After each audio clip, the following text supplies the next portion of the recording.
Hello and welcome to Diminishing Returns. This week we are joined by our friends, one of which is me. I don't know what I'm trying to say here, but we are doing another combo episode with the British Sitcom History Podcast. So joining me, Alan, as always, is Sol. Hello. And our guest, Gareth. Calling it marvellous, eh? Is that your Cockney accent? Yeah. Hello. We are covering today. We're covering the film spin-offs of Till Death Us Do Part, because Gareth and I covered Till Death Us Do Part, the series, on the British Sitcom History Podcast recently. And so, as always, when we look at the film spin-offs, we bring Sol in to lend his film critical eye. And also because you like a good sitcom spin-off film, don't you, Sol? I do, yeah, I do. I have quite fond attachment to the Till Death Us Do Part film. It was one of the only British sitcom films that I watched in my big attempt to watch all of them that wasn't completely shit. You just watched the first one then? Well, I'm not sure I agree with your assessment there, but I do think they do something interesting with it. Whether or not it's shit is another question. But this, rather than just sending them on holiday, they do this kind of anthology retrospective type thing, don't they? It's an interesting take. The holiday thing was more of a 70s kind of trope. I don't think they'd really started doing that in the 60s at this point. No one had figured out you could just do that yet. Maybe people didn't go on holiday in the 60s, I don't know. Well, it certainly was more of a 70s thing, yeah. Well, foreign holidays anyway, yeah. I think the Garnets wouldn't have gone on a foreign holiday, that's for sure. Yeah, judging from these films, the 60s was just a totally different world. It was crazy. Mad. Can't believe it. Well, the beginning of this film was set in the 40s. That might have thrown you. Not that old. It's not that different, though, is it? It's there's not a world of difference when they jump from the 40s to the 60s in the film. Well, not for Alf Garnet. I think if you were in your 60s, in the 60s, it probably wasn't all that different. You weren't swinging if you were, working on the docks. Exactly. Minimum wage. Okay, well, let's just get a little bit of an intro here. Let's see what we're doing. So the series of Till Death Us Do Part started in 1965 and ran for 3 series and then went on hiatus. And basically it stopped. It did come back eventually, but that was never a plan. And in that time, they did a spin-off film, as the standard procedure was, and then a few years later they did a second spin-off film. Were both films before the series came back? Yes. Right, okay. So the first film is just after the series ended, and the second film is just before it came back. So yes, that first film was very much in that general ethos of, oh, look, this is a successful TV product. Let's make a film version. People will go and see it at the cinema. Yeah. And the second one seems to be very much in that later mould of sitcom films where it was a small production company who was like, oh, maybe we can make some money out of this. Let's do a sex comedy and slap a recognisable character in it. Yeah. Now, you've repeatedly referred to the second one as a sex comedy, and I really obviously don't... it's disappointing. It's virtually a confessions film. It's a ladder away from Confessions of a Window Cleaner. Confessions of a Scouse Git. Sol, have you ever watched any of those confessions type films? I'm afraid not. I know of them. Well, I wouldn't consider myself an expert, but the ones that I've seen, the bits that I've seen, I think the second, what's it called? The second one, the Alf Garnett Saga, isn't it? That's what the second one's called. Yes. I think it definitely falls into that category. Although, of course, if our listeners haven't seen it, rest assured that it's not Alf Garnett who's having all the sex. It's the Randy. That would actually be funny. Well, there's not. That would be good. There's a bordering on sex scene, which is Alf Garnet, but everything else is kind of implicit. Oh, these two are having an affair. But I mean, I guess we'll get there later on. He wakes up in bed with the woman. Yeah, exactly. He wakes up in bed after shagging. Yeah, exactly. Yeah, but sex comedies don't show any sex. What do you think this is? I thought they showed sex. You just saw Robin Asquith's bum hanging out of a window. Exactly. We don't see any bums in it. We don't see any bras flying off with a whistle going. Ooh. That's true. There's not even boobs. Actually, right. You're right there. Well, let's anyway, start with the first one. Yeah. So as we said, we've dealt with this before. You know, the challenge of turning a half-hour sitcom into an hour and a half film seems to elude most producers and writers. But they do something a little bit different here. It doesn't really work as a 90-minute script in any way, but at least it feels like they've done something. And what they've done is set it as a prequel. Yeah. So instead of going into the mid-60s with Alf Garnet and then his swinging son-in-law, it is the early. Well, it's actually the 30s. It's just a war is about to be announced, which makes it all the more confusing that it's the second one that's called the Alf Garnet Saga. Yeah, that would have been an appropriate name for this first one. Yeah, completely. Yeah, that second film is not a saga in any way. Yeah. I think the problem with this film is it starts and they're in the cinema as war is being declared. They're watching the news on the screen, and you think, okay, this is going to be a wartime prequel. And it sort of is, but the way the film is broken up is into sort of 10-minute chunks where something will happen and then we sort of skip forward for a few years and then we see another scene, something else happens, and it's almost like Alf Garnet living through the last 20 years. But the problem with that is it's just it feels like a set of sketches rather than a film.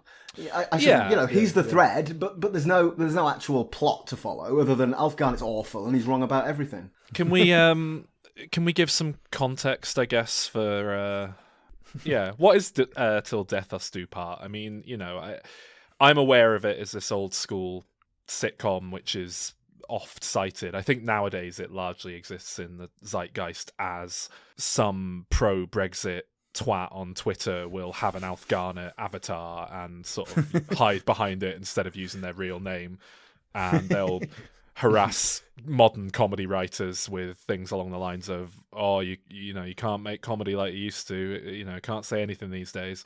That's kind of what I'm aware of Till Death Us Do Part through. It's become a poster child for saying it as it is, in quotation marks, racism, bigotry. In the sense of this character was co-opted by people who perhaps missed the original intent or point there. I know my understanding is certain people involved got quite unhappy with how the character kind of got away from them in later life and either sort of tried to distance or reclaim somehow. Is that at all accurate? Well, yeah, I mean, the basic setup is, it's this family dynamic so Alf Garnet and his wife and then their adult daughter and her husband who lives in the same house. So that's your basic setup. And it's a British sitcom, we should add, in case that's not clear from us being joined by the British Sitcom History Podcast. Historical. Yeah. So, it's set in working class London in the 60s. Mm-hmm. And so the whole tension of the situation is this old school working class Tory and the younger generation who are these swinging 60s liberal, socialists, left winger socialists. And borderline communists with some of the things that it says. So it's these two very extreme ends, and so obviously they clash. But they're very much they're Labour. You know, it is very Labour heavy. Yeah, but Labour when it was Labour, not like post-90s Labour. That's what I mean. Nowadays, I think those characters would be, left of Labour. Well, are you familiar, Saul? I don't know how familiar you are with, but Tony Booth, who plays the son-in-law in the show, is the father-in-law, or was before he died, was the father-in-law of Tony Blair. He's Shireen Booth's father. I didn't know that. Yeah, so there's a very direct link in real life as well. Yeah, because he was very much a left-wing sort of young firebrand, and so obviously imparted that into his daughter. But I mean, so to me, having seen, I think, one episode of the show to give myself a little bit of context, and then this film, it really struck me like the dynamic of this show was, the setup is your kind of polar opposites, isn't it? It's your two ends of the spectrum who are put in a situation together and they clash, and that's where you get your comedy. Yeah. And I don't know how much that remained the sort of setup, the premise, but it certainly seems to be what this film is sort of about. So the dramatic tension of the sitcom is basically between Alf and his son-in-law, the Randy Scarce Git. Now, because we go back in time until the end of the film, the Randy Scouse get in there. And so we have to create that tension by, in every scene there's a different antagonist. So during the war there's a soldier who's occupying their street, and then it's just the random people. Brian Blessed, isn't it? Brian Blessed, Brian Blessed plays the soldier. Brian Blessed, attractive. What's that without about? a beard, young and without a beard. It's relative. It's all relative to No, in the film he is desirable. Very striking he's young a man. sexy soldier. Yeah. Still got a bit of a frog face, though, hasn't he? Got very piercing eyes. But the point is, if we are saying that one of the strengths of the sitcom is this antagonism between those two characters, you can't remove one of those characters and expect it all to go off smoothly. Or recast them with someone and change the character we'll completely. We'll get to that in the second film. Yeah, well, I mean, that's my point. You get this conflict between Alf and why can't I remember the son-in-law's name? I can't keep calling him Mike. You get this antagonism between Alf and Mike, but then without that, you're just left with Alf. Yeah, just shouting into the void. It's a formula, and it's a formula they've manufactured for the sake of a sitcom. You know, I don't know. I'm not familiar enough with the show to say how refined that formula became or was by the time that they made this film. As the show went on, Tony Booth certainly checked out. He was there. He was taking the paycheck, but he wasn't really. He didn't really care anymore. And I think Johnny Spate, the writer, also. They just started focusing on this Alf Garnet character. It was a really big, fun character. Not fun as in the personality, but, fun to play. Lots of stuff you can do with him. And so they carried on. And so then they did loads of stuff after the original series as well. They did sequel series, and even he did a one-man show. 30 years after the show started, he was still doing the character. Yeah. And so it did have a life after that, but it became the Alf Garnet show, really. And that's what you get in the first half of this film. It's like, oh, well, we like this character. We like writing for this character. We like playing this character. And it's just fun to have him in conflict with everybody. And what's the next thing he's going to say? Yeah. But I don't know if that is fun, really. It's just annoying and a man shouting at things. I mean, to go back to what I was saying before about how, it's become the poster child for racism in the old days being fine. I think for the sake of our international listeners or just, younger people who are going to be more familiar with American stuff. And I know you touch on this in your Britcom history episodes as well. Get it right. Kind of go over it. I was trying to think of a nice abbreviation. It's a mouthful. Britcom Pod. Britcom Pod. There we go. All right. In your Britcom Pod two-parter, you do touch on how they remade the sitcom for America as Family Matters, was it? Was that the right one? All in the Family. All in the Family, that's it. It was Archie Bunker who has gone on to inform, characters like Cartman in South Park. I know they've cited Archie Bunker there. Any kind of reprehensible, bigoted character in comedy has probably a direct line to Archie Bunker and therefore a direct line to Alf Garnet. And, I think the through line with the more modern approach is it's very clear, while a lot of people will also miss the point of Cartman in South Park and be like, ha ha ha, Jews. If you actually watch South Park with any sort of intelligence, it's pretty clear cut. Like, they're not condoning what Cartman says or does. Like, that's why it's a comedy. It's not just like a racist lecture. Yeah, I don't know. I think like Till Death Us Do Part was somewhat controversial, I think, because that line of how clear cut it is that this guy is the butt of the joke perhaps got a bit blurred at times. And I think you see that between these two films. I would say the first film, I never get the sense that you're really meant to be on Alf Garnet's side. I think he's always presented as a prat. Whereas the second film, again, not to get too ahead of ourselves, I feel like it kind of forgets that that's its mission statement, and it just kind of ends up casually condoning everything that he says and does. Let's come back to that second film, because I think the two films are very different. But certainly in the first film, the problem with Alf Garnet is that he's completely unsympathetic. Unless you agree with him, it's not. You can sympathise with someone who has disagreeable views, like Graham Linehan. I'm going to pretend you didn't say that. If we are looking back, it was a different time, his racist views. Now, in the 1960s, he would have been considered a bit racist, but his views were not that far out of the mainstream. And, a lot of people supported Enoch Powell. And so he was, like close enough to the mainstream to be able to poke fun at. Whereas now, his views are considered way too out there and so not comic fodder. But that is not my point. My point is that even in 1965, he was a horrible man. There's that whole retrospective of the last 20 years in that film, we get no indication of any affection or love between him and his wife. No relationship between him and his daughter. He's just an awful man, and that's the fundamental problem with Till Death Us Do Part for me. I hate him. He's horrible.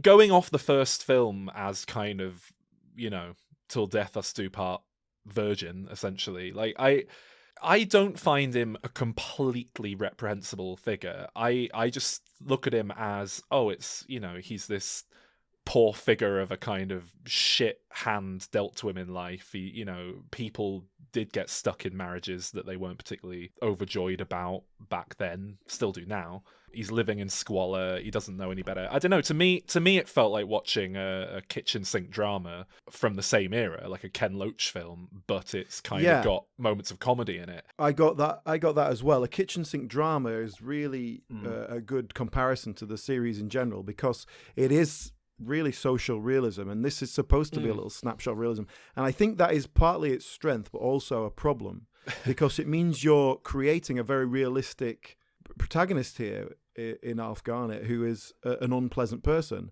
and that's the problem. He's an unpleasant person that, like, oh god, I know that a guy like that. And it's like the person who, when you're in the pub and you see him hanging out the bar on his own because everybody hates him, and he starts walking over to start talking to you, you just think, oh, for fuck's sake, get this guy out. Because, why would I want to spend 90 minutes in the cinema with him, Yeah, and in which case you don't want to just watch a film about him, or especially watching a series, which, like we say, we kind of always address this in our show.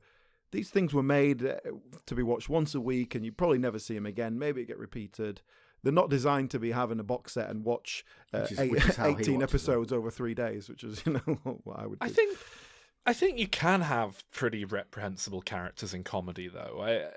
I don't know. Are you guys... Alan, you've watched Always Sunny in Philadelphia, right? I mean, only a little bit, really. Yeah, not too much. I mean, it takes a while to kind of find its feet, that show. But that's a great example of, I would say, once it finds its stride, I'd say it's an excellent, excellent show. But they are 5 loathsome, horrible, utterly no redemption to be found in them characters. And yeah, I like spending time with them and watching the antics they get up to. I find them very funny. It's But I think with Till Death Us Do Part, you see the consequences of his actions as well, because his family that has to live with him. Yeah, it's not 4 unpleasant characters. It's 1 unpleasant character and 3 victims. Yeah, you know what? In Always Sunny, 9 times out of 10, those same characters will have their comeuppance. That someone will call them out, something bad will happen to them at the end. Their schemes don't work, and maybe that is the problem here. Maybe Alf Garnet never quite has, I don't know, the rug pulled from under his feet. The worst thing that happens is someone goes, "Oh, piss off," and he goes, "Oh." It's I don't know. He is regularly humiliated. So in the film, I mean, basically every scene starts with him mouthing off about something, and then ends with some authority figure proving him wrong and humiliating him, and then we freeze frame and move to the next sequence. That's essentially the film. But there's no consequence of that. He's humiliated, and then he goes home and shouts at his wife. Yeah. I mean, again, in this first film, I never felt like... It felt like he and his wife were kind of bickering, but it didn't feel like either one of them was particularly nastier to the other one than each other. Do you know what I mean? It just felt like it's this couple that are sick of each other. Well, Alan made the point when we were talking about that. I think this is, you correct me if I'm wrong here, Alan, but this is explicitly said in the series. He considers himself a good husband because he doesn't hit his wife. And in 1965, that's probably true, unfortunately.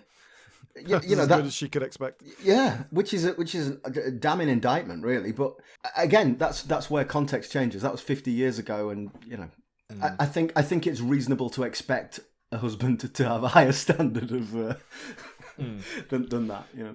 Yeah, I mean, I feel like it does kind of puncture his nonsense, though. Like, I'm just looking at the poster for the film now, and it's I don't know if you've seen the poster, but It's him standing up in the bath. Yeah, it's him stood up naked with a British flag behind, saluting. So at a glance, very kind of like, oh yeah, you know, rule Britannia, his kind of thing. But then, yeah, he's naked, and it's the moment from the film sort of being depicted more artistically, perhaps.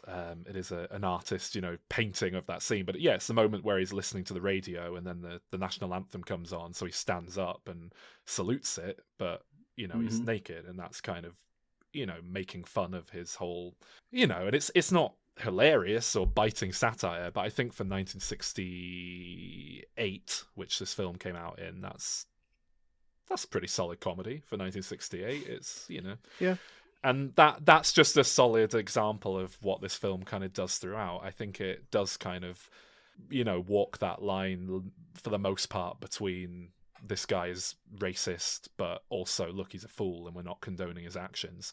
But that's my point. When people talk about Alf Garnet, they talk about racism. That is not who Alf Garnet is. Alf Garnet is a really horrible, unpleasant man, and racism is a symptom of that. Yeah. You just mentioned alcohol there, and he's almost always drunk, and he's a troublesome drunk. There's a scene where they get married. Rita and Mike get married.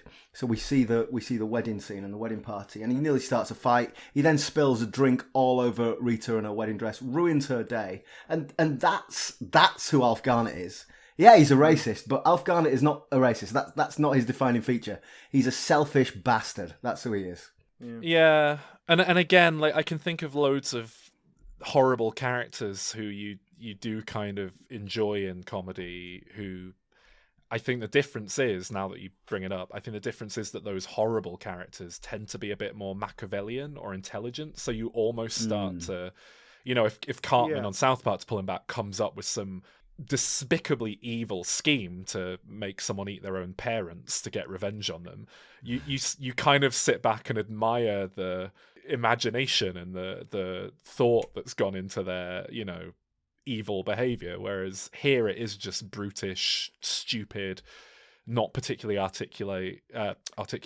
But then again, I just come back to this being a film from the 60s, and I don't know, I don't think that comedy had quite got to the point where we'd have, you know, someone feeding someone their own parents in an episode of a sitcom in the 60s. Well, I think that's what I mean, where its strength is its weakness. I think this is a very realistic character. I think if you went to a wedding in working class London in the 60s, a pretty good chance the dad would be out of his face and would then throw up on someone's dress. You know, like, that's not, I think that's totally believable. But I think I would hate to be there and to see that and to have to live with that person. I don't think you'd have to go back to the 60s for that. Well, exactly. Solid chance. That, I also hate people now as well. I mean, for me, like I say, it feels like a British classic slice of life kitchen sink drama. It's a British tradition to be a drunken wanker.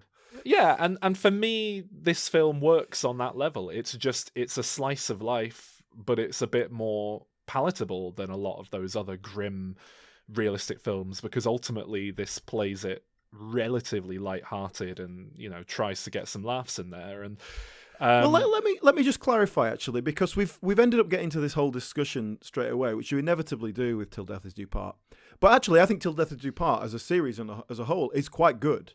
It's very funny at times. It can be very satirical. I prefer the earlier stuff when Mike is a bit more active.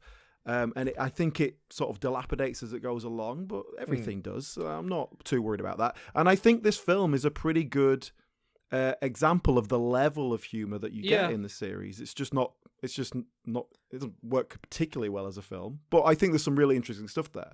So just because I don't like the character doesn't mean there's nothing here that I like. You know what I mean?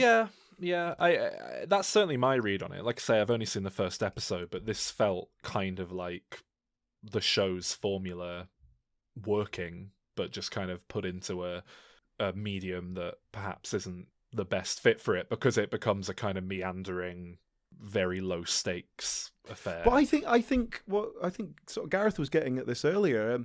You've got a great setup here, set in the 40s, and they've obviously they have half the film in the 40s. They've got the props, they've got the set, like they've committed to that. But then what do we get out of it?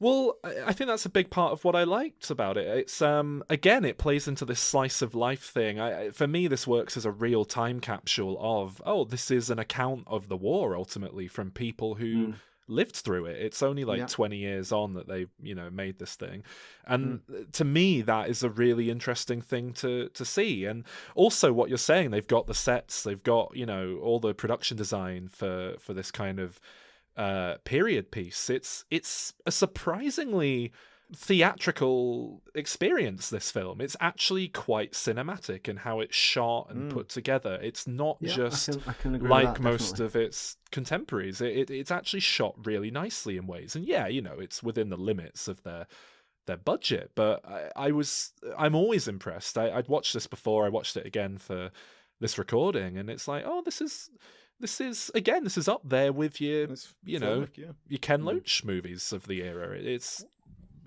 Well, did you notice one particular shot that jumped out at me, where the camera, it's when it's being announced on the radio that Churchill is becoming the new kind of war leader, basically the prime minister, and the camera tracks in to Alf Garnet's face, and he's in the pub playing darts. It goes right up close up to his eyes, so you can just see his face, and then it immediately starts tracking back, and he's in his house, and he puts up a picture of Churchill. So all one shot, and to be honest, like relatively easily done. The only thing you can see of the pub is a back wall, so they've obviously just wheeled that out, and the set is in place.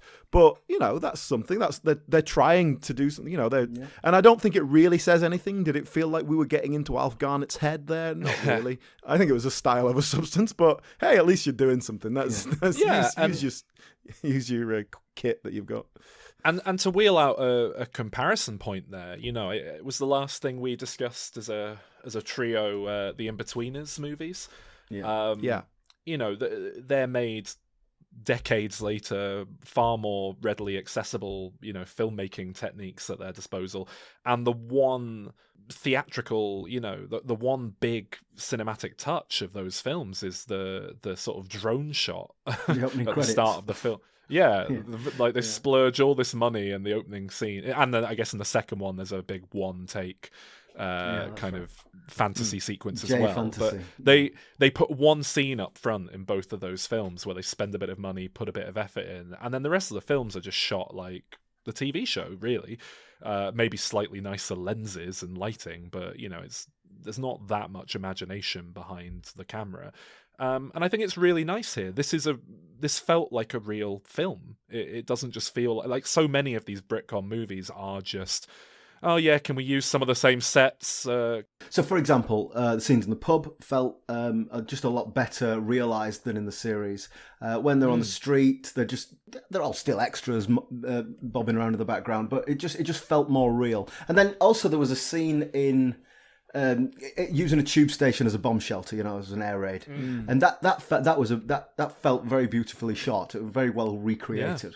But that also felt like, okay, we're setting stuff in the 40s. People remember this, so let's put something in where people go, "Oh my god, I remember that," because that scene has no relevance to anything other than Alf Garnet gets into a fight with someone and he's a bit of a knob. Yeah. Like it's not relevant to the story, but I think it's just there just to go, hey. Bit of nostalgia, Blitz spirit, That'd be like making a film about the Tony Blair election victory now, 25 years. Yeah, but I'm all for that. I think that's. I know most people don't experience film in this way, but a big part of what I love with film is a window into another culture. I think one of the best ways to understand history, and obviously you can only do this for history going back about 100 years, is to watch films from that era. Or whatever country it is that you're trying to get a glimpse into. Like you get such an insight into attitudes and things that aren't readily apparent if you just read about stuff on Wikipedia or even if you read about it in very well written textbooks. There's something about consuming the art from the era. So going back to what I say about this being a kind of glimpse into the war from people who lived through it, I found this a far more interesting relic of living through the war than any like war movie that I think I've ever seen. It's just a very... And I think it's like you say, it's because it's about the details in the background. It's not the focus. They're not trying to say something about the war. It's just kind of there, and they're just kind of portraying it. Because it was something that the people who were watching this film had lived through it. It was, It wasn't a look at let us educate you. It was let us remind you. And this actually was educational for me when I first watched it. When I first watched it, I didn't know people were kicked out of shit homes in London and moved into Essex. Clearances, yeah, I didn't know Essex was the way that it is because of that, but now I do. It makes sense. But yeah, so for me, as a kind of slice of life, a sort of snapshot into a different time and a culture, I think this is a really interesting... Let's talk about that, because we focused on the war, but then I picked out that sequence. So towards the end of the film, we see them, essentially the slums are cleared and they lose their home, their family home, and they are moved out to high-rise flats. And this was the scene where I felt sympathy. I felt sympathy for Alf Garnet. He was having his home taken away. And yet even then, he managed to somehow ruin his wife and daughter and son-in-law's life by just being an absolute arsehole about it, and made a bad situation worse for them. They ended up moving out without him. I think I find him sympathetic enough in this film because, he does have his home taken away from him, and he does get a really raw deal in that. He bought the home for 15 grand, I believe it was, that he paid for it, and then they pay him 3 grand. 1,500 and 300. Yeah. Oh, sorry, 1,500.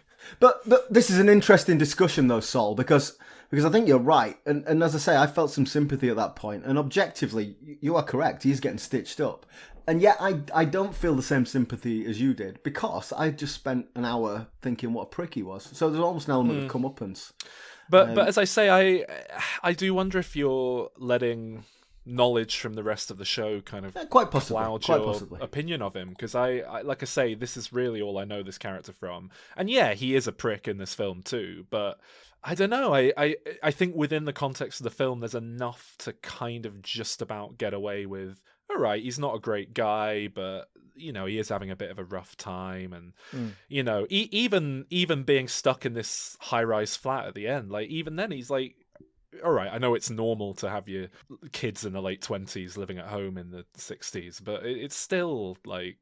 I don't know. It felt like that must have been shit. He's got his daughter living with him and her boyfriend, and he hates her boyfriend, and they're in a very small like flat together as well. It's just, I mean, I'd get stressed out. I'd probably start not being quite as extreme as him, but I'm sure there'd be some little sarcastic comments coming out at the dinner table. But there's a reason that his daughter's ended up with a man like that. Yeah, because. Obviously, she wants to rebel, but also that's the only male personality type she knows. So she's found someone who is just as passionate and arseholery, but the other side. But designed to annoy her dad. Just speaking of like things of the time, so when we get into the 60s and we see Rita, their daughter, like now growing up, supposed to be about 20, I guess. I don't know if this, am I getting old, but all I could think was that dress she's wearing is extremely short. Now, I know here's an observation for you. Here's an observation for you, right? So we get this, the time shift. We're now in the 60s, and it's signalled to us that we're in the 60s because we get an exterior shot of the street, and there's a young woman walking up the street. It's not Rita. And we do this zoom in on her legs. She's wearing a mini dress. And it's a really leery male gaze moment. and we sort of watch her legs move up the street. Then we cut to inside the house and we see the family. And sure enough, Rita is also wearing a short dress and we can see her legs, etc. But here's my question, and I don't really know the answer. Why did we not get that leery look at Una Stubbs' legs? Why was it this extra walking up the street and then cut into the house? What was that about? Might just be Una Stubbs going, well, no.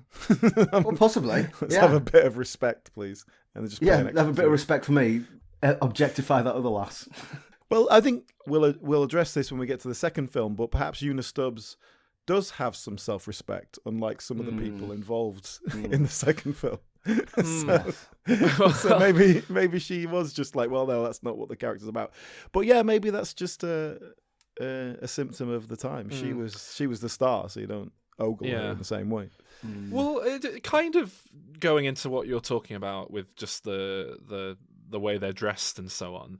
In both these films, I just kind of went, bloody hell, like the actors playing these kids are getting a bit too old to be doing this now. And then and obviously it's a different cast in the next one anyway, but I looked up the ages of both of them, and it's like, oh no, they were in their late 20s. They're like the right kind of age to be playing people in their 20s. But well, they're supposed to be a bit younger, but but it just comes across like they look older than me. Is that just people aged differently back then? What is it? Should have had two kids by then, they're in late 20s. Is it because we associate...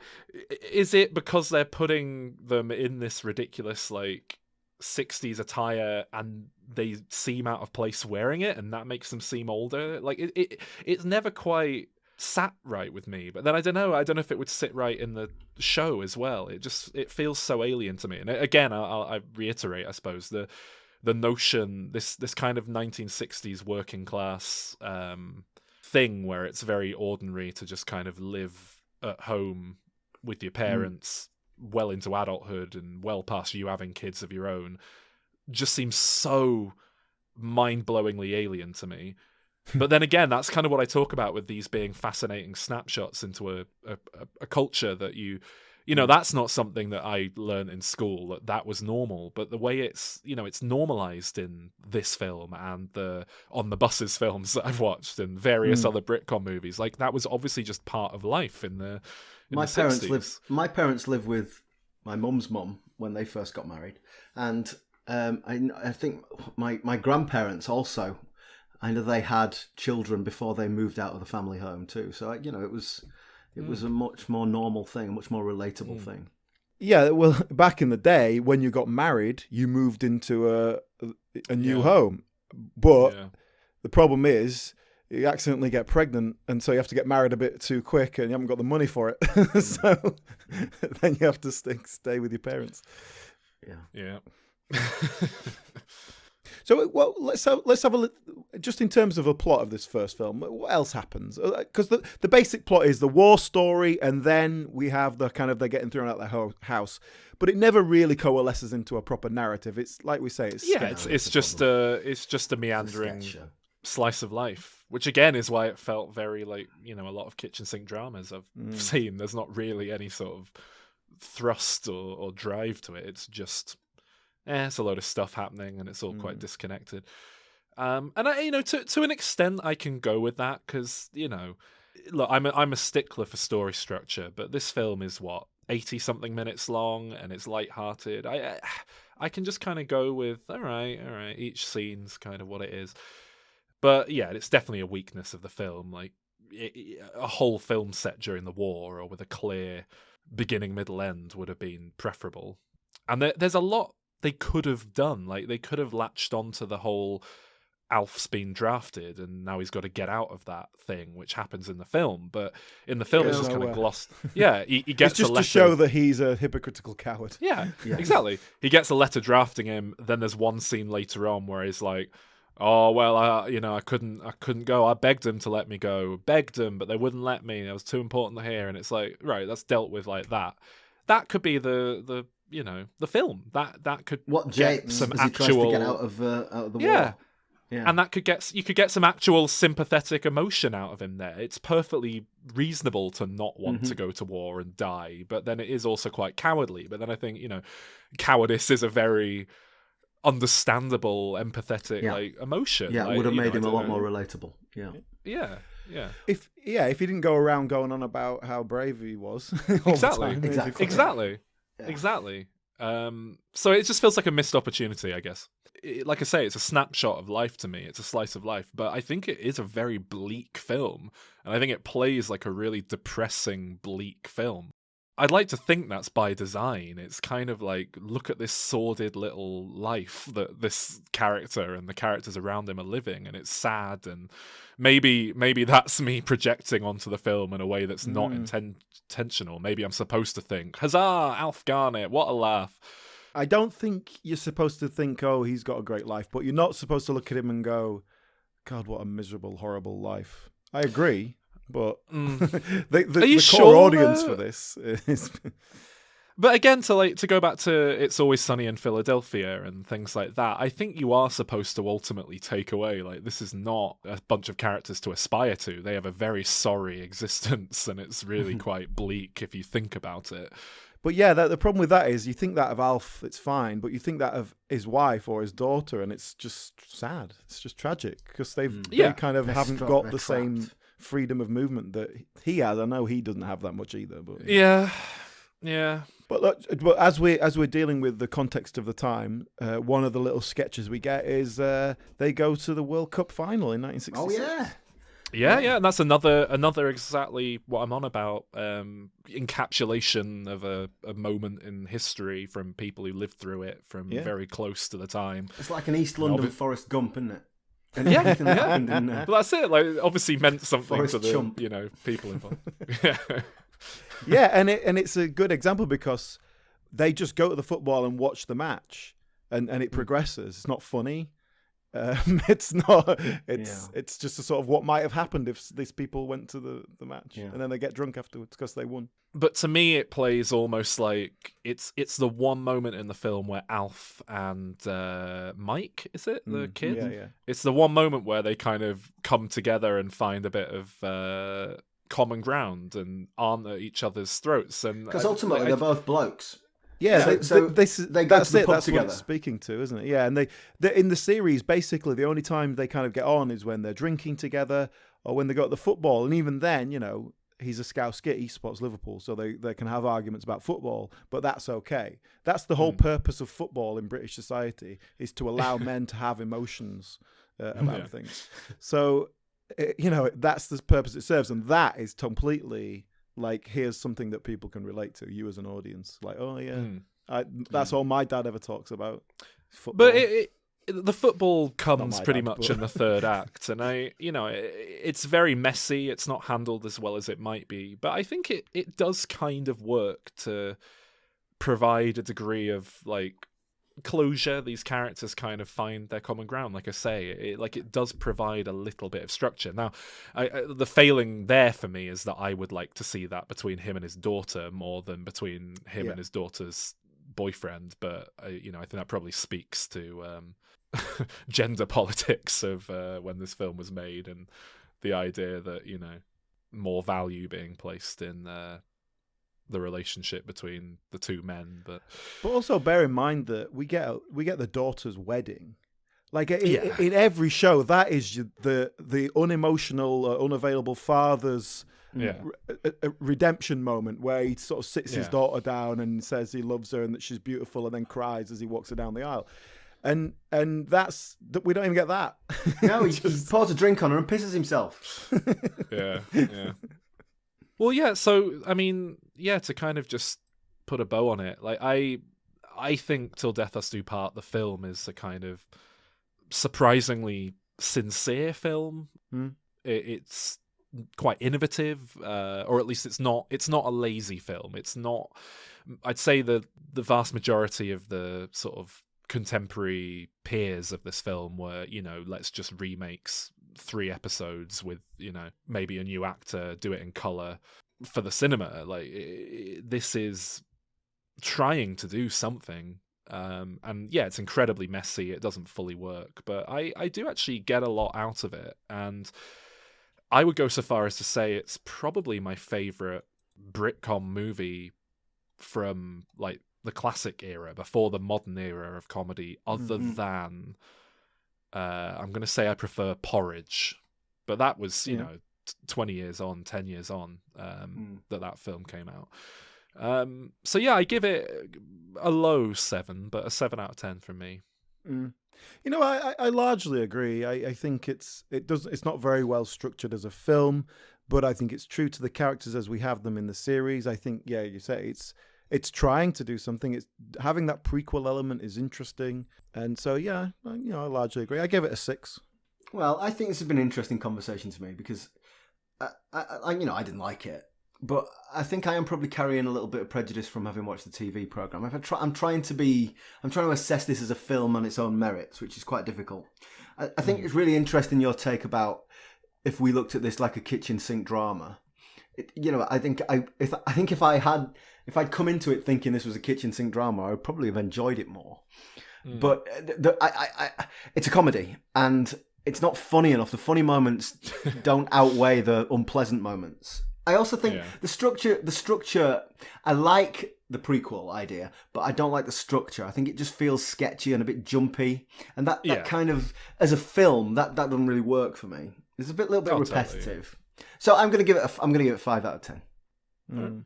One of the things I really liked about one of the repetitive bits that I really liked about the film was Alf going to sit in the outside toilet and talking to his neighbour Bill Maynard. Yeah, that was a really lovely touch, and that felt like that would have been relatable to people in 1969. Yeah, I love that. Yeah. Well, Bill Maynard, so he plays the neighbour Bert, and then he went on. When they brought the series back in '72, he played that same character a couple of times, and then he was replaced by Alfie Bass when that character became a regular kind of every episode character. But yeah, Bill Maynard, who I think for my age, I know him best as that bloke in Heartbeat. He was in a sitcom called The Gaffer in the 80s, which I remember. He was in all sorts. Selwyn Froggatt and all sorts of stuff. But yeah, that I think I know. But speaking of Heartbeat. Jeffrey Hughes is also in it. Now you see, this is where I'm 10 years older than you. Jeffrey Hughes was in Coronation Street. He was Eddie Yates in Coronation Street when I was a kid. Yeah. Well, he's in also. Actually, the year after this, he was in Curry and Chips, which was written by Johnny Spate. He was a regular in that, and he was a regular in Keeping Up Appearances. Of course, that was his sort of, in terms of sitcom, is probably what he's best known as. But yeah, I think he's supposed to be Mike's brother. He calls Mike our kid, so I reckon he's supposed to be the brother. Michael Robbins plays the barman, both with a wig in the 40s and then without a wig in the 60s. And this was the year before On the Buses started, so he plays Arthur in On the Buses, the brother-in-law. And in the same scene, in one of the pub scenes, Bob Grant, who is also in On the Buses, is in it as well, in what is basically an extra role. I don't think he even speaks. He's just sort of in the back. He's just one of the blokes in the pub that Alf. Who was Bob Grant in On the Buses? I'm looking now, and he's credited as man in pub. Yeah. Who was Bob Grant in On the Buses? Jack. He's the the best mate, cheeky chappy. Gotcha. Always with the lady. No. And who can blame them, eh? With that. Yeah. So those were the ones that jumped out at me in the first film. I think those are the only ones. I can't remember anything else. Yeah, off the top of my head. Can I just say I find it very interesting the roles that you kind of go to for what someone is to you, because I'm looking up these people as you're talking about them. Jeffrey Hughes to me is most significant for being the voice of Paul McCartney in animated Beatles form. Yellow Submarine. Do you see? I believe the cartoon. I'm guessing, or maybe do you someone see? Else in the cartoon. As the cartoon. But do you see who the voice of Ringo Starr is in Yellow Submarine? Is it Michael Angelis? Let me have a look. Because that would be perfect. Is it going to be Anthony, whatever his name was? Let's see. Paul Angelis. Paul Angelis. So he's the one who plays the Randy Skarsgård in the next film, which we're about to talk about. Oh, wow, I see. Just, there's not that many people with a Scouse accent in the 60s, You can't spread them around too much. Acting, Was that a Scouse accent? Well, that's a good way for us to lead into the second film, I think, isn't it? Well, to lead in, what happened was the series had finished in 67. They did the film in 68.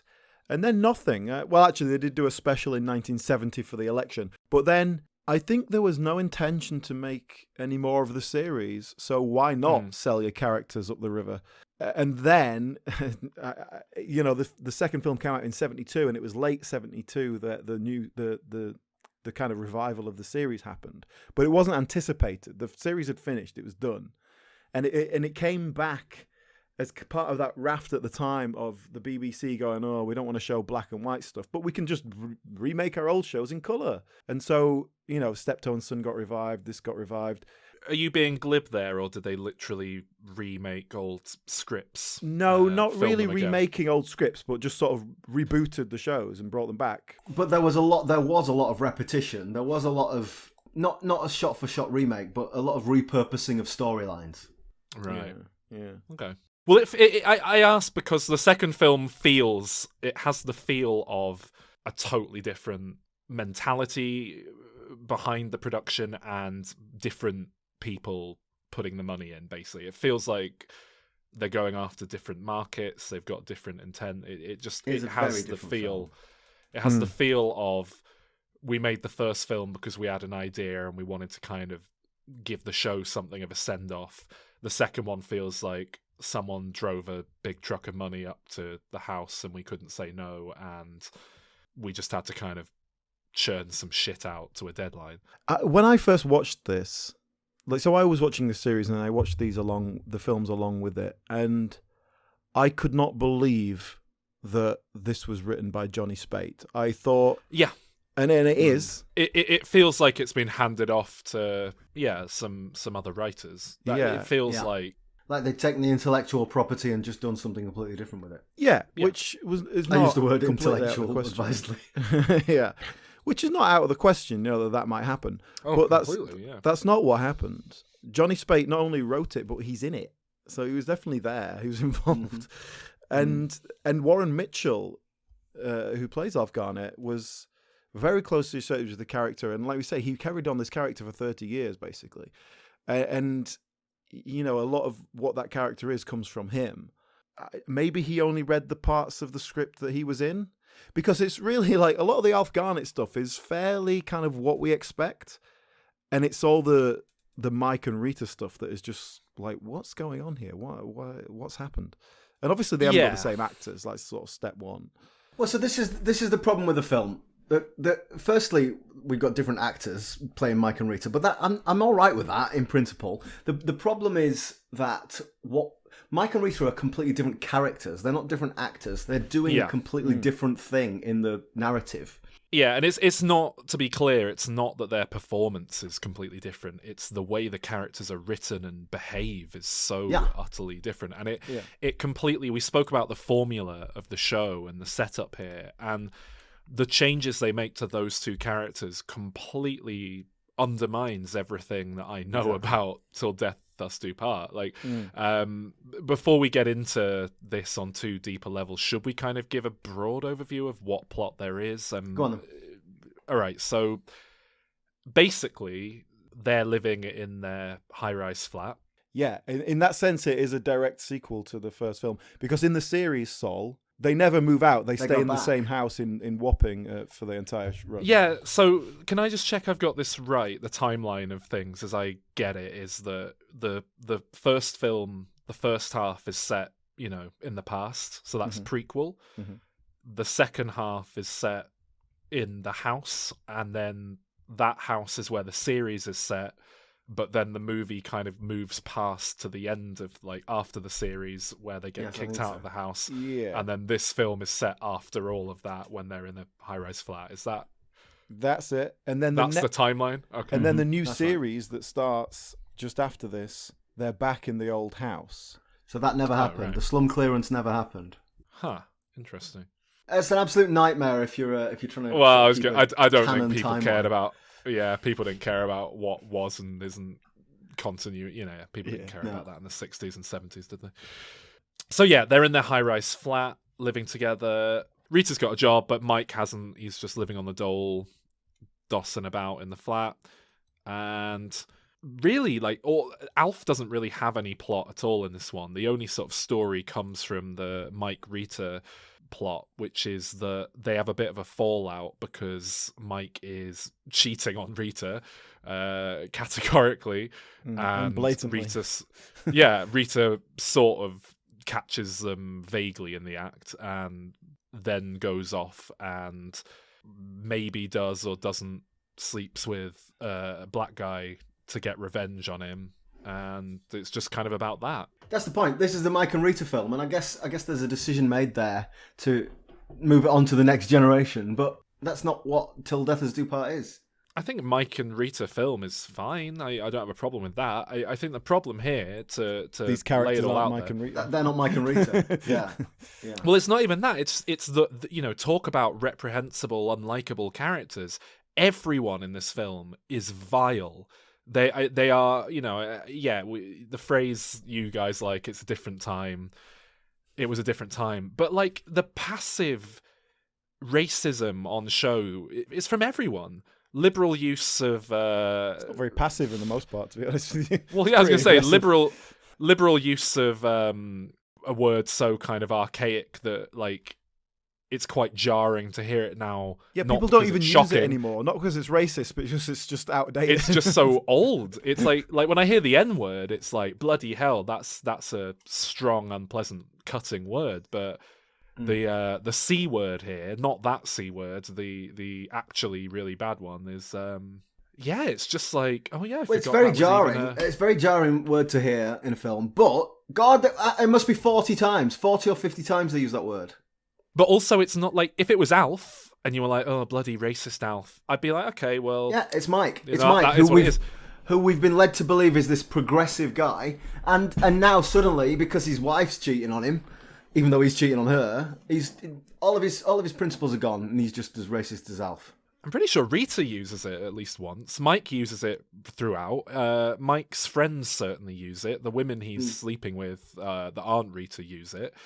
I think the first film works with the unpleasantness of Alf because he's never presented as in the right. He's always presented as a fool and wrong, and characters call him out on his behaviour.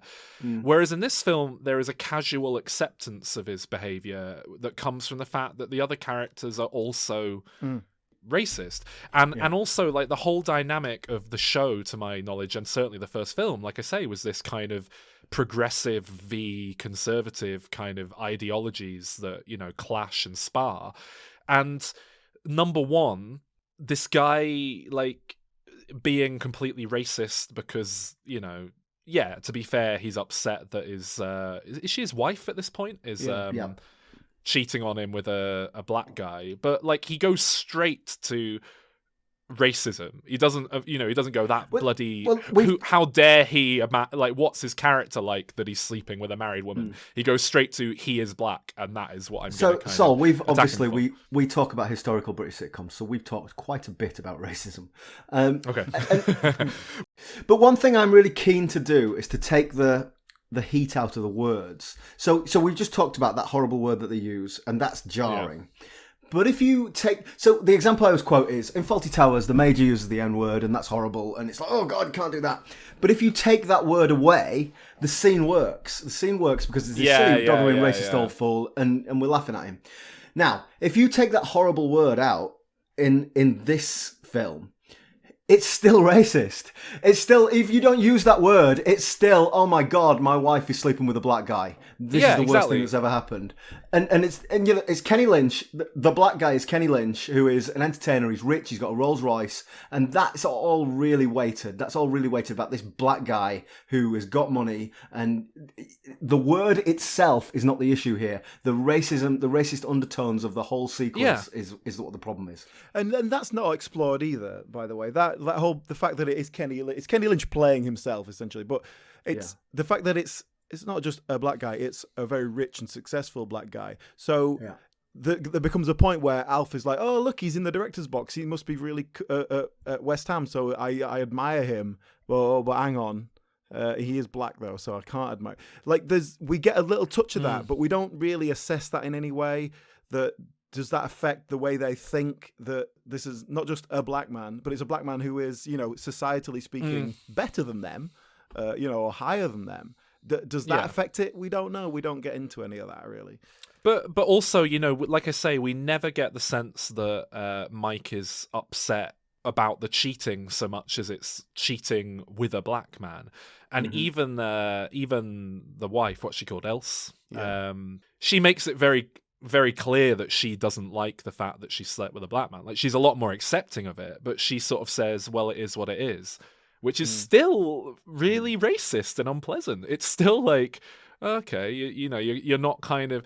The difference is this film seems to think that the act of sleeping with a black man as a white woman, a married white woman, is different to the act of sleeping with a different white man as a married white woman, And that's why it comes across as... it seems to think that is dialing this act up to 11. And, in certainly I think the way most people these days think of it, it's there's no difference, it's she shouldn't be cheating on him, but he shouldn't be cheating on her as well, If we take if we take the race element out of it, she in a kind of petty revenge sense decides to go off with another man. Let's say he's white. Yeah. This whole script still works. Like this plot element still works. It works a lot better because it doesn't have this insidious, but then savoury racism. That all just gets overblown by the racist stuff, so he can't get into any of that. Yeah, but also it's just a stupid plot anyway. And like we say, these are not Mike and Rita, the characters that we are familiar with from the other film and the series. Mike's meant to be somewhat likable, I think, in what I've seen of him, and here he is just horrible. Like he's got no redeeming features at all. He's an awful man. He's a lazy, worthless, knobhead up front, which completely undermines the sort of progressive left-wing argument throughout the show and the series. It kind of has this sense of, when you're young and the world's ahead of you and you've got this, strong ideology, there's a sense of, well, look, we're going to go out and change the world and screw you, Granddad. And it completely undermines everything we've seen before to see this, actually he's now turning 30, close enough, late 20s, he's still sleeping all day in his parents' flat.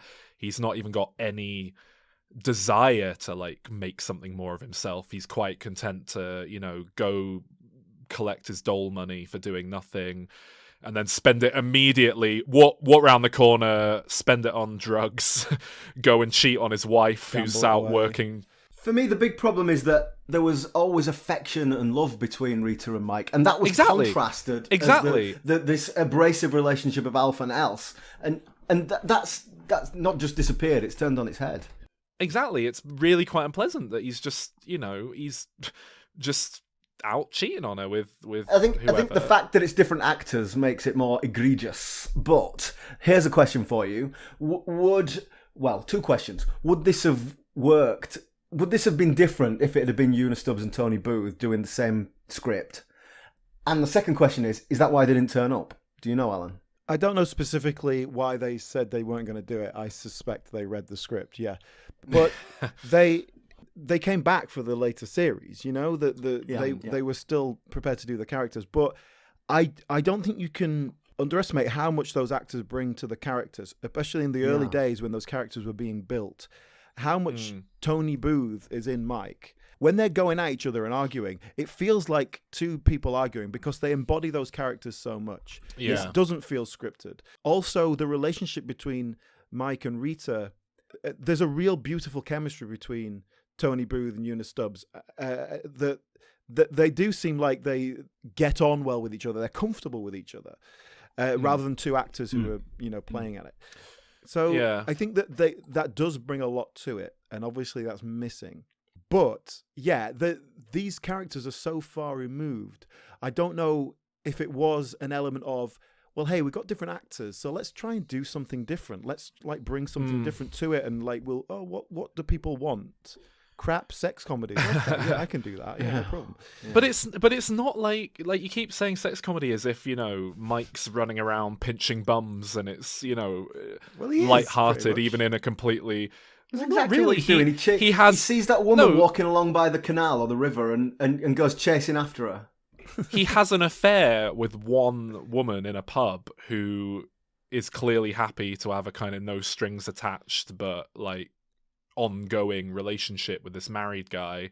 Yeah, but we very much get the impression that is one of many, or that he would be happily go to someone else the next day. It's not like he's just really connected with this woman and he's considering leaving his wife. No, I know, yeah. That's the implication, but it's not like it doesn't play like a sex comedy to me. It just plays like a guy. Again, it plays closer to kitchen sink drama. It's just not pleasant. It's what do you need for a sex comedy? What is it missing? Well, lightheartedness. Apart from boobs.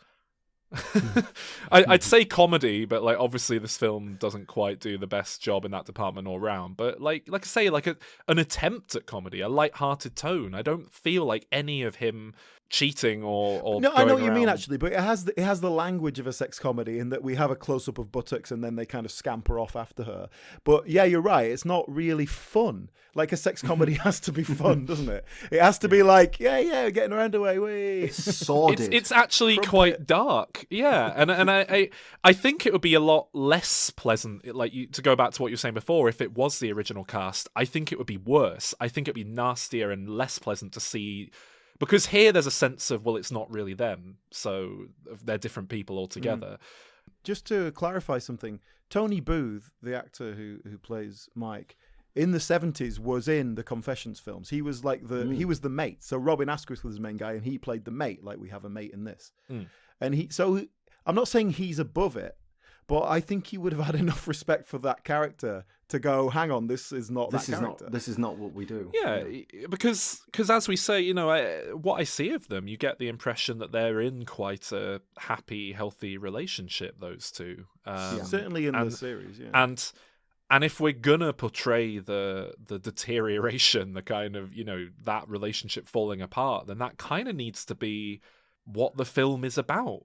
And that's not what this film is. This film just feels like the symptom of an already toxic relationship.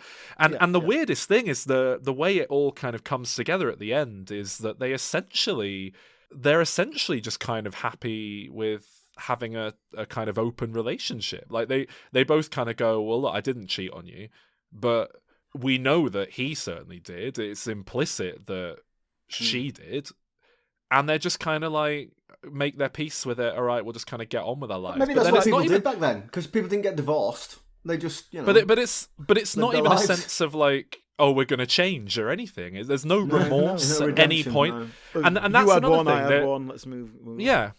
There's no remorse at all from Mike at any point. It's not like Rita makes him see the error of his ways. It's just like, in fact, like after he's caught, he still goes and sleeps with the other woman. Like that night, he spends all night out with that woman, and then he gets in the next day and is shocked to find that Rita also didn't come home that night. Like that's how he learns that she might have done the same thing. But it's just bizarre. And can I let's change the subject slightly here. So we're talking about relationships between these two, and we've got this weird subplot in this film. They're up in a high-rise, and their neighbours are John Le Mesurier and Patsy Byrne. Oh, yes. And this is just this...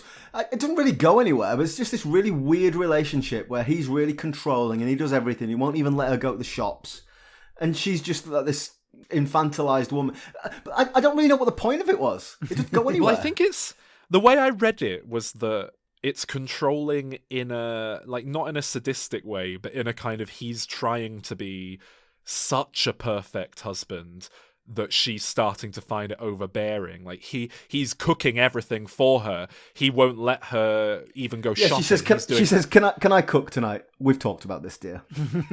Yeah, and I think the idea is, wouldn't it be funny if Alf Garnet's next door neighbor was the perfect husband and was the loveliest man in the world who like does everything for his wife and, you know, blah blah blah blah blah. But then they take that hypothetically, but that's not what this is. But that's what I mean. It doesn't because then they take it to the extreme that she is like living a hellish existence because she doesn't get to do anything. And he controls every little detail of their lives by doing everything. Yeah, I think you're trying to find too much in that there's not meant to be there. To be honest. I think that's the seed of the idea. It's just not done very well. I don't know what else it would possibly be. I don't think I didn't get the impression that he was trying to do everything because he wanted to give his wife the easiest life she could possibly have.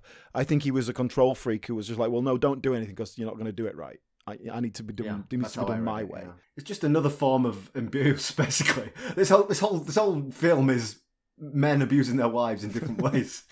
Well, he goes out to the same job more or less that Alf does. No, he's a bank manager. They walk to work together. That's what I'm thinking of. But that's it. They're neighbours, but that doesn't really tally either. He's a bank manager.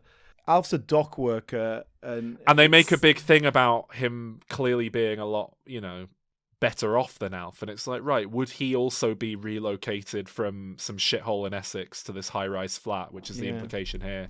And like the film makes it quite clear that they're like not in a particularly nice flat either. Like they've been, you know, put in a crap one. And this guy's a bank manager back when that meant something, you know. It's like that was the Captain Mannering's job, you know. That's the job that is respected in society.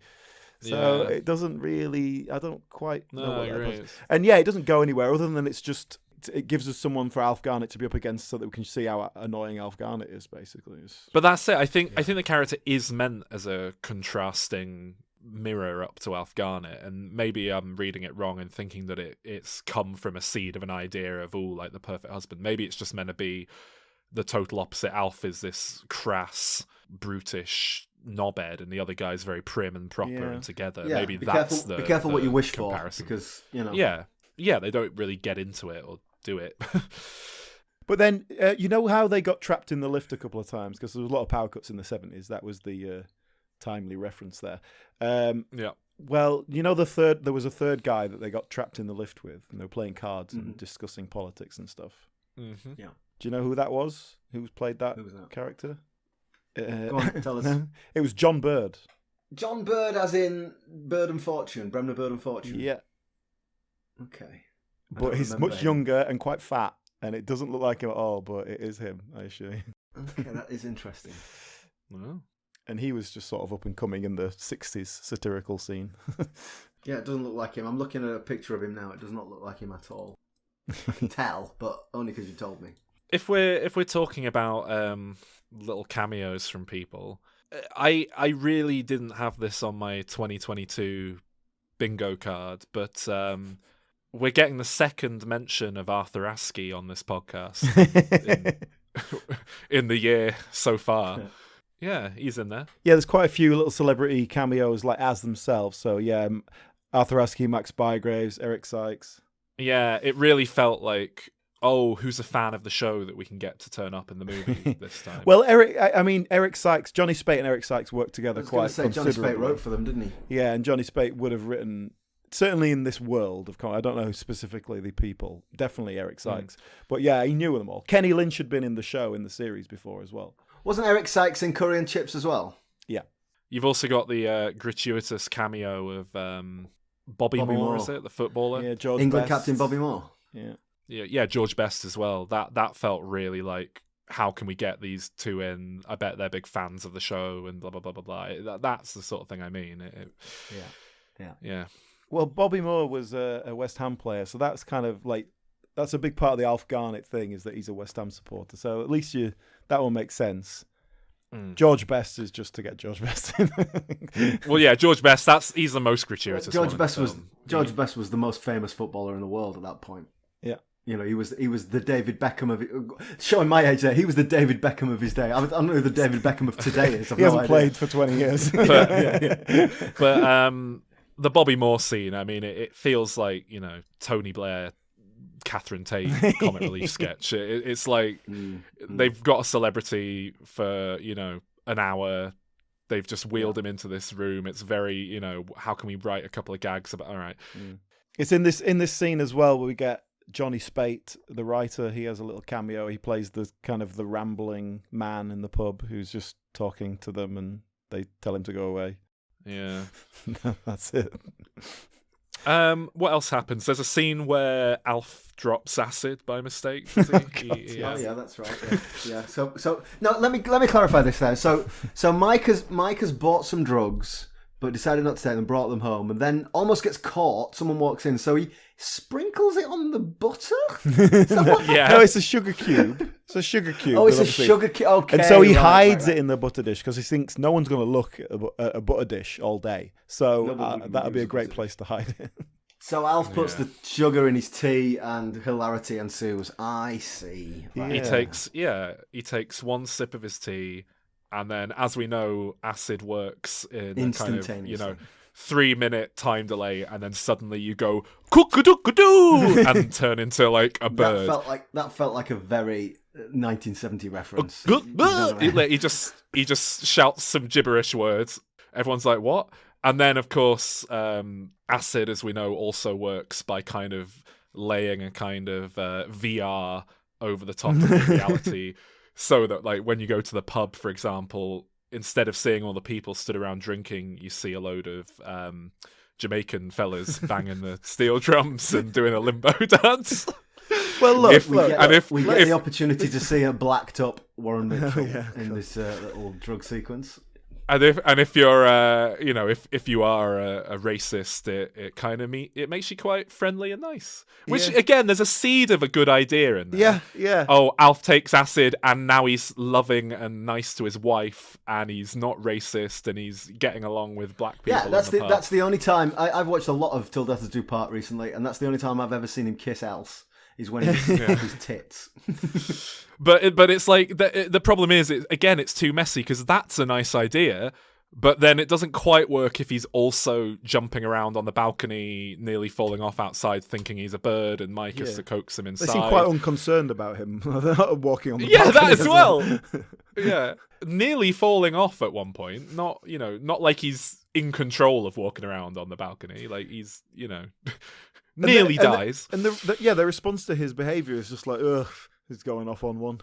As opposed to, oh my God, this man's having some sort of stroke. We need to get him some medical help.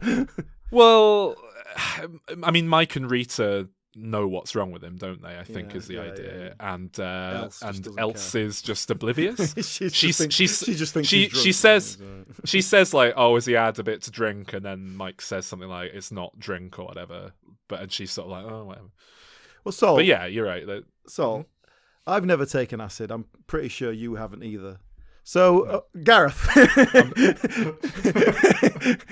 is this an accurate representation? You went to a few raves in your time. Is this because usually with these conversations, I'm a bit older than you. I remember this. I remember that. I'm a bit older than you. I remember taking acid. Oh yeah, back in the 70s. I took acid when the day I got my GCSE results. Jesus Christ. That's a pretty reasonable time to do. Mid-90s. Was that a celebration or a commiseration? Yeah, of course it was. A celebration, but. My memory of it was lots of fun, and I giggled lots. I certainly didn't start climbing up on balconies and thinking I could. You're fly. the ecstasy generation, Gareth. That's. Yeah, I am exactly the ecstasy generation. That's right. I'm 12 years clean and sober, but I did my time. I did my time in the trenches. Oh my God, my mum's going to listen to this, isn't she? Oh, she's not going to like that. If taking acid was like this, it'd probably be all right. I might give it a go. Make sure you're not near a balcony. It'd be all right. I think you'd love it. Yeah. It's terrific. Drugs are really good. They're just a bit Moorish. That's generally the problem. Does anything else happen in this plot that I'm forgetting? Because it's very disjointed. That's kind of it. I mean, at the very end, they go to bed, and then Alf sets fire to the. There's a whole fire thing. Yeah, just a total nonsense at the end. Just 5 minutes at the end for no reason. Yeah, he sets fire to the bed by smoking in bed. Well, we said before that this film's all about Mike and Rita, not about Alf and Else, and that's why we're struggling. Like we said, how the film ends is Mike and Rita get back together. However clumsily that's done. There isn't really any plot strands to tie up with Alf and Else because they've not had any plot strands. She kind of gives Alf a bit of comeuppance that, she sprays him down with a fire extinguisher and he gets really mad, and she's clearly aiming it at him after a certain point and having fun doing it. So I suppose that there is a degree of closure for something and there. That is rather the level that the series works at as well. Like his comeuppance is like someone throws a bucket of water on him or something. It's like that's what you get for being a racist. But even then, it's like, really the comeuppance there is he gets piss all over himself. Like, that's worse. He grabs the chamber pot under the... Yeah. I tell you what, though, talk about the filmmaking here. And I guess I'll say, whereas I said the first film was very cinematic and felt like a film, this doesn't feel that way at all. It feels just like, let's just stick a camera in front of it and get what's on the page on camera. It feels a lot more conventionally shot and less exciting. But the special effects work on that fire He's full on sticking his hands in that fire. He's full on grabbing at like the chamber pot on CGI fire and letting go of it and like, you know, singeing his hands. And I was watching it like, oh, that's actually pretty good. You'd never get that now because it would be all CGI. Yeah, because he was like, well, we can't just set the place on fire and then put the actor in it. Yeah, that'd be crazy. Well, that's it. You might just about for a film with a proper budget be able to have a little fire on the bed.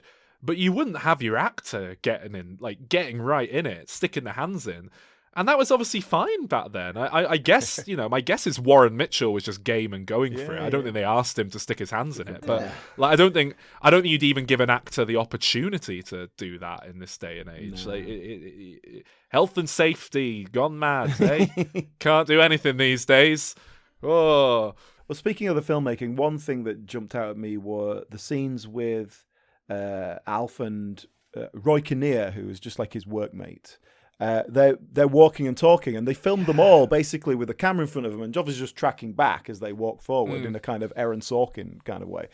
But it was, I thought that was nice. You know, it was, and it, you know, it just let them play off each other. It was just like one long take, didn't break it up. I suspect it was because they didn't have time to film it all shot reverse shot. It was just like, look, we can only do one take, and then we've got to get out. Maybe, so, yeah. Well, that is, of course, my favorite episode of The West Wing is the one where what's he called? The president and the Bradley Whitford are just walking back and forth, shouting bollocks to each other. Oh yeah, bollocks. Yeah. I think Aaron Sorkin kind of dropped the ball that day. With witty dialogue. But yeah, so Roy Kinnear, that is sort of reprising. Well, not reprising because I think he comes into the later series, not in the earlier series, as just a kind of workmate. He makes occasional appearances. And also we have Joan Sims here, who when we did our episode, Gareth, we didn't really talk about Joan Sims, but she plays, you know, Grandma. She plays Gran. I looked this up. She's 3 years younger than Warren Mitchell, and she's 26 years younger than Dandy Nichols. She plays Gran. But it's obviously a nice little character role that she's doing, and she does it in the series like quite regularly, without being a proper character. Is this the old woman who goes to the cafe with Else and is clearly a younger woman doing like an old person voice? And I found really jarring. Because she's doing a real, like, no one actually talks like this. But then she's opposite, like, an actual old woman, which just makes it all the more clear. Yeah. So you really sounded like James Acaster then. That was weird.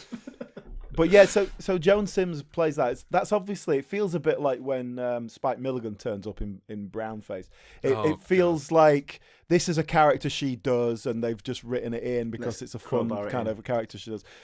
Which would work in a sketch show, but not in a sitcom. It's, you know, if it's supposed to be. I quite like it though. I quite like what she adds to the scenes, and it's sort of that next generation up. I do quite enjoy it, and the way she always dips her sandwich in a glass of gin. I don't know really get what, but is that just because she hasn't got any teeth? Yeah, I think so. Yeah.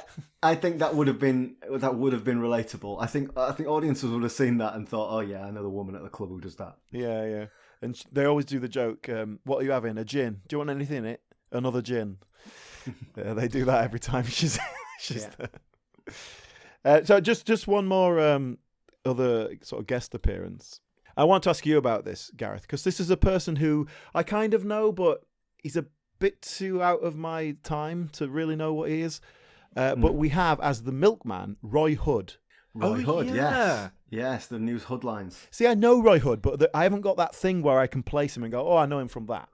So what is he? Do you know what? I haven't really got a smart answer for you, but I mean, I think of Roy Hood as he's been on Radio 4 forever. You know, he's had various sketch shows and things on the radio, but he has appeared in countless TV shows and films. He's a bit like Bernard Cribbins in a sense. You know, he's kind of one of those faces that keeps coming back, and you see, and always good value, always great at what they do, even if they're only in for a couple of scenes. I like the milkman scene because I did, yeah, just an injection of energy that is lacking elsewhere. So he plays this sort of slightly camp milkman who And this is a scene that we've seen in the series as well, where the milkman's also the bookie.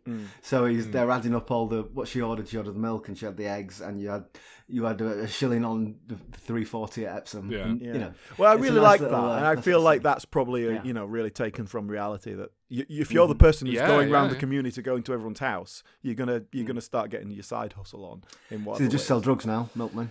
Yeah. That's what they said. That's what someone told me. Yeah, because we got an advert through the door for milk deliveries, and someone told me drugs, front for drugs, and I thought, oh, I'll have 2 litres of blue top, please.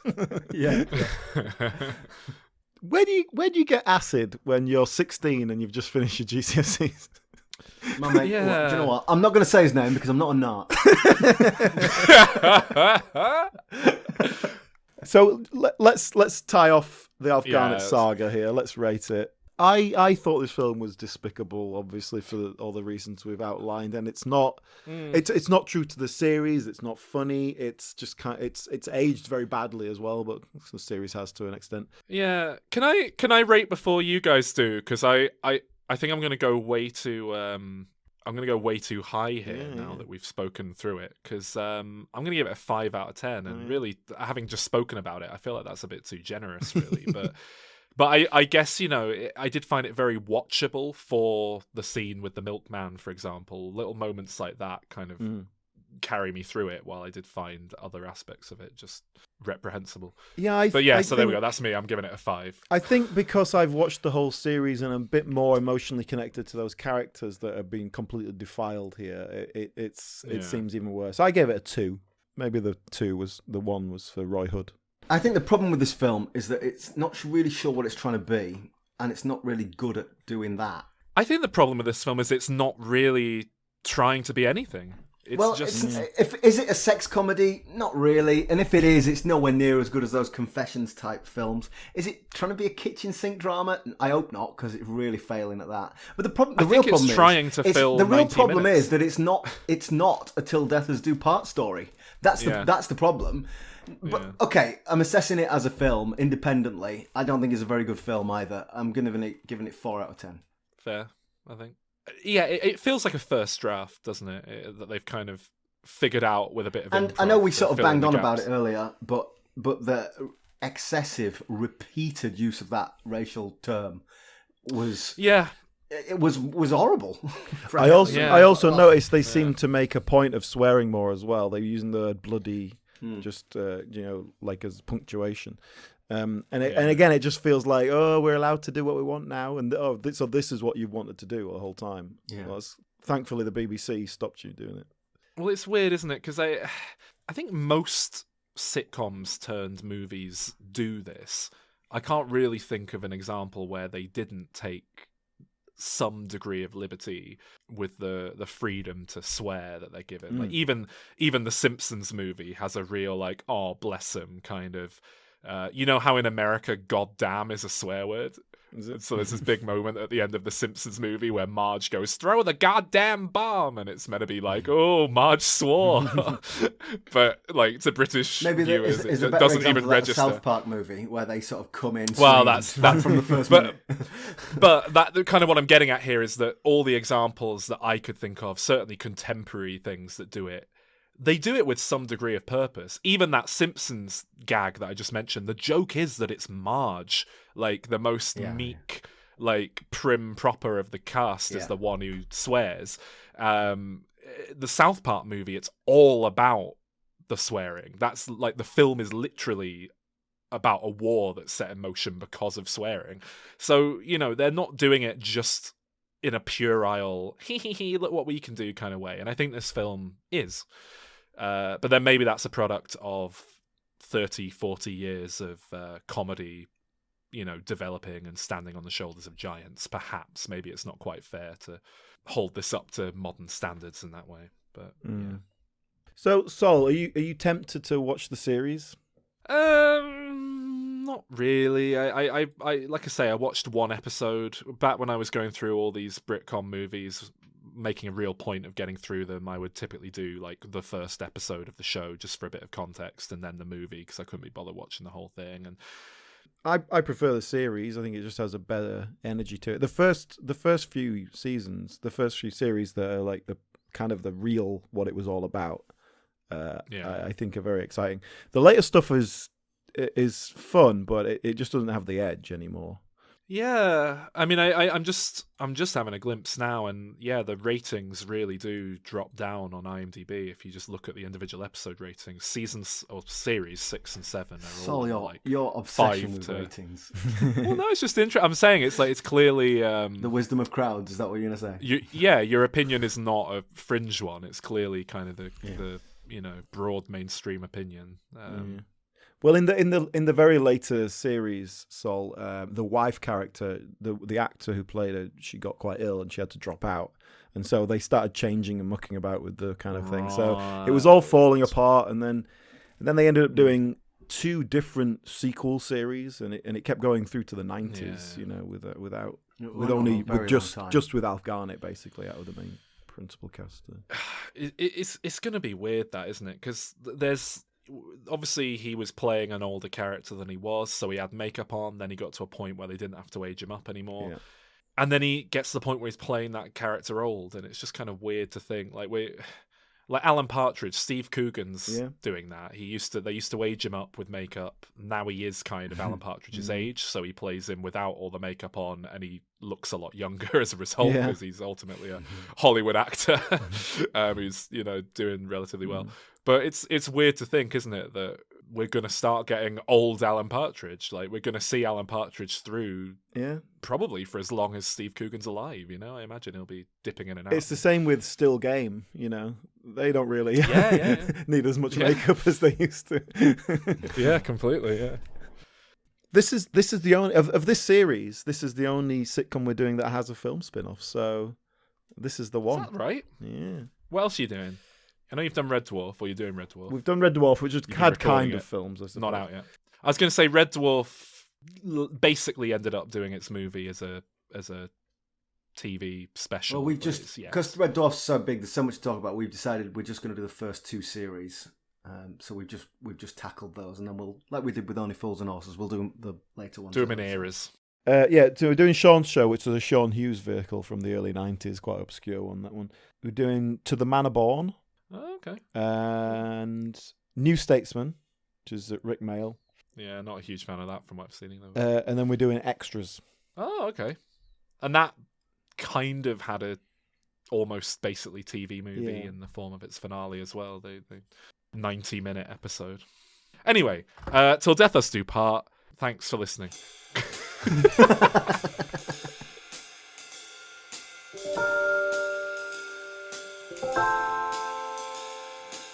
Yes, indeed. Thank you for listening. And if you'd like to hear more about Till Death Us Do Part, when we go through the whole series on the British Sitcom History Podcast, look that up if you like to listen. And we obviously have details on all the types of sitcoms as well.